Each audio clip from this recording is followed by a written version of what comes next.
So Walter White would attend these lynchings and then write these descriptions of lynchings that were filled with the horror that should greet somebody watching a lynching.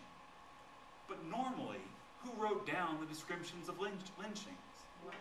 That's right, it was white people in the audiences. But White wrote these gruesome, hideous descriptions of lynchings that were designed to make your skin crawl and make you disgusted. And Johnson published them for the NAACP. So they stepped up really an aggressive campaign against lynching.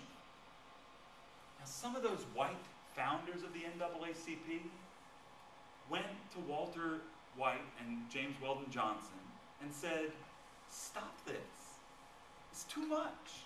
People don't want to hear about all this." And Johnson said, "People must know the truth. They must. And if it makes people uncomfortable to hear it, that's proof they need to know it."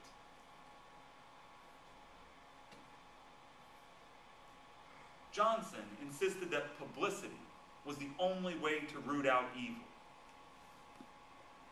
Publicity was the only way you could really root out evil. The NAACP got Ida B. Wells's old idea for a federal bill brought to a vote 2 more times. Remember, she wanted to get lynching made into a federal crime? Mm-hmm.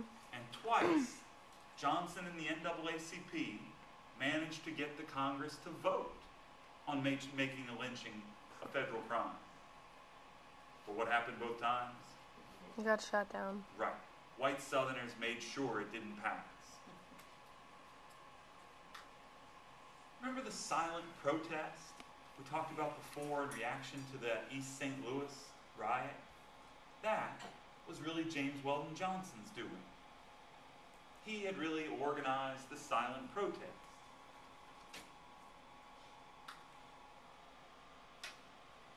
He also led the NAACP to protest a movie called The Birth of a Nation. Did we talk about this movie already? This was that white supremacist film that pretended to tell the history of Reconstruction. Who were the heroes? The Klan, right. The Klan, according to the movie, were the heroes of Reconstruction. According to the movie, the Klan had saved civilization.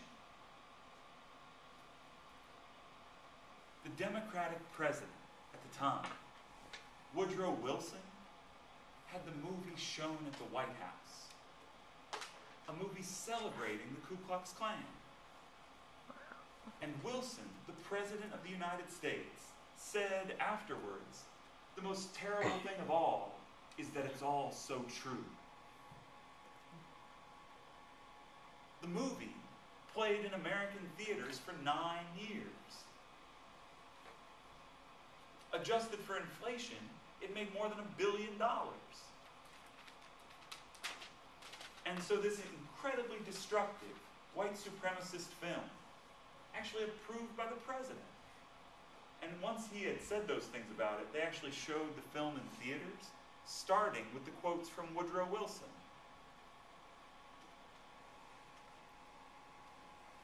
So the NAACP saw how destructive a film like this was. And they helped organize protests against the movie. All of these protests took place where? In the north. Right, all in the north. All in the north. And all on the edges of black neighborhoods. Right, on the edge of Harlem or the South Side.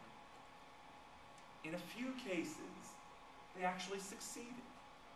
They got signs, they went and protested and picketed outside the movie theaters. And in a few cases, movie theaters pulled the film. Did that feel good for those protesters? Mm-hmm. Felt great. But clearly, there weren't many theaters pulling the film, right? Since it played for 9 years and made $1 billion. This film, in fact, helped spark a revival of the Ku Klux Klan. The Ku Klux Klan actually came back to life, inspired by Birth of a Nation.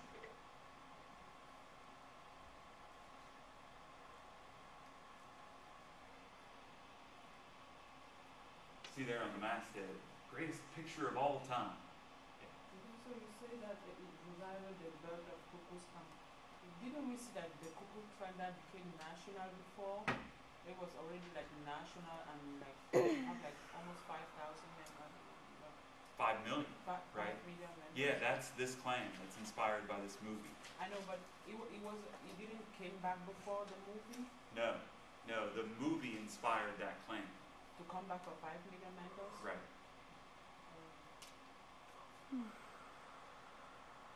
Questions? 6 minutes. 6. We're at 6 minutes, so stop.